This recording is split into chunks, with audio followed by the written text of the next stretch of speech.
today we've got the first pickup of the channel, which is the Volkswagen Amarok. And I've seen these on the road now. This is a 2012, so it's one of the first ones they did.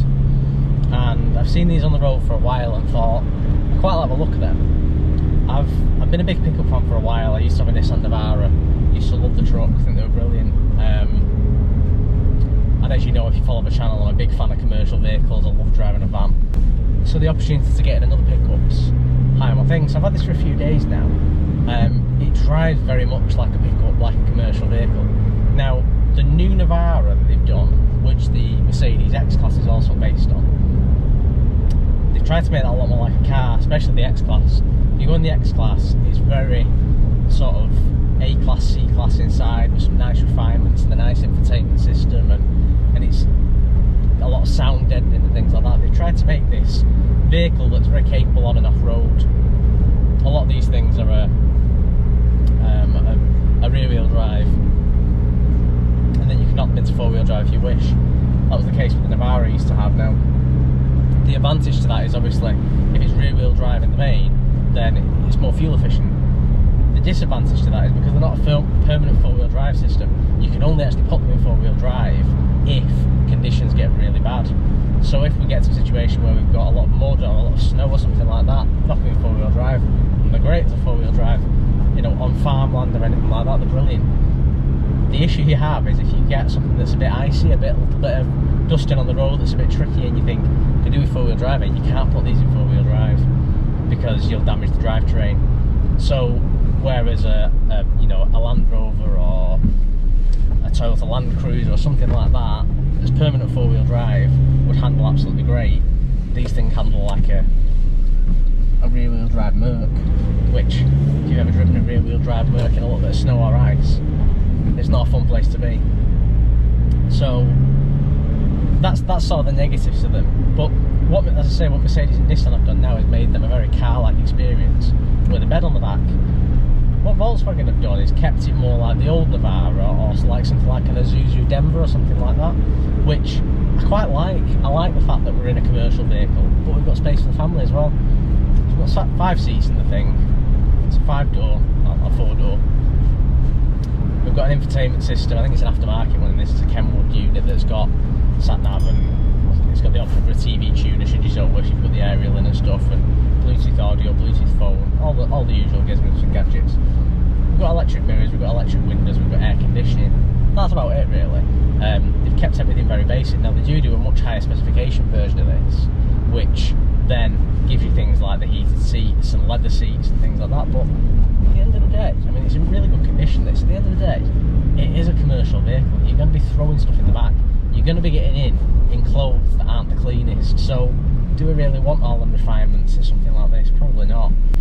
It's the manual, which again, I think with a vehicle like this, it's less to go wrong being non-automatic, and it's just, you've got more control of where you need it to be when you need to do it. So I just think, yeah, again, I had a manual Navara, but I did drive an automatic one, and I much preferred the manual. So I think the manual is the choice to make with this, really. The thing is with these pickups, that it's a bit of a funny dilemma you find yourself in as what to do with the bed. So the beds come obviously just an open bed, and a lot of them have lashing points, and you can add in extra lashing points and things like that for securing your load down. Sometimes they have a bit of a roof rack over the cab as well, but it's not very practical day to day to throw your stuff in a wet bed. So what do you do with it? So you've got the option of like these roller shutters that go across, which are great because they keep the stuff covered up when you want it to be, and you can roll it out of the way and then put bigger stuff on top and lean in and throw stuff in from the sides and use it as a pickup. But then the other option is you go for like a snug top. So I had a snug top on my Navara, which was great because you then got this massive big load space that had the height of the pickup all the way down to the bed, kept everything nice and secure. Weighed a metric ton, probably weighed about 60 kilos. So once it's on, you don't want to be taking it off. They're an absolute pig to seal. So they leak water anywhere at the best of times, but once you get them to a degree where they don't, the last thing you want to do is taking that off, which is fine. And it does mean that you've got a longer roof space if you wanted to if you've got roof bars and you wanted to carry stuff on top. But if you needed to get something big and bulky in the back of it, obviously you've not got access from the bed to the cab. So I think Mazda do that, and maybe Mitsubishi with the L200. But in the main, you've not got access from the cab to the bed. So long items are a bit of a problem. You can't then lean things on top because you've lost that though on top. So what do? This has got the bed cover that goes up on hydraulics, which is a really nice idea, and that with the tailgate coming down, you can get things in and out, you can put things on top of it, you can secure them to it. But I'm still not convinced of which one would be the most practical application. I suppose it depends on what your trade is and what you do. If you're a tradesman, you might just be an individual who likes the look of them. I love the look of them. I wasn't a tradesman at the time when I had mine. I love the look of them. They're a nice, big, imposing vehicle, very capable, and I'm always carrying something with me. There's always something that I've picked up from somewhere and I'm repairing or whatever, so they're great for that. They're great if you're throwing a load of dirty stuff in the back because you're not particularly bothered. It's on a metal bed, you can get a bed liner and stuff like that, but you're not worried about dirtying up the cab. The negative to them is, the last thing you want to be doing is putting anything nice in that bed. So today, my 9 to 5 I work in IT, so the last thing I want to do is throw my laptop bag in there. You know, it's going to get all manky and covered in all sorts. So, and I'd also thrown some cardboard and some rubbish bags in there this morning, so I don't want to be putting it in there. So then you put the things in the cab. You put the things in the cab, and then as you get out of the car, everyone can see what you've got, and you've left your laptop bag out exposed and on view, and so then you carry it in with you. Well, okay, if it's one bag, but if it's more than one bag, so that's the negative I see really with these pickups. And like I say, I had one for 12-18 months, and I love the car, but I love the truck, but that's the negative side to them really. And I don't really know what you can do to overcome that. I was speaking to someone the other day, and he was saying that there's a rival, a competitor to Tesla, I can't think who it was, an electric vehicle anyway, and they'd made an electric pickup, and what they'd done, they'd made the space behind the rear seats like a sliding locker, which I thought was a great idea. So you still had the bed, and you still had the 5 seats, but just behind the rear passengers there was a locker that was accessible from outside where you could slide a toolbox in or whatever and lock that down. And I thought, one, it's more secure because these beds aren't very secure, they're quite easy to break into. But two, it could be somewhere you could clean and put your laptop in there, or whatever. You could, put a bit of carpet in there if you wanted to make it so that it was a clean environment to put your weekly shopping, because again, you want to throw your weekly shopping in that bed, it'd be rolling around everywhere. So these are sort of the application. Do you just use this purely as a commercial vehicle? You don't care about laptop and shopping? Or do you try and make it some sort of nice hybrid like Mercedes have done, but then have a clean bit and a dirty bit? Maybe you tint the rear windows so they're really dark so you can't see any, you can put them behind the rear seats, or I'm not sure really what the answer is. And even as I said, from 12 and 18 months of ownership, I'm still not sure what the answer is.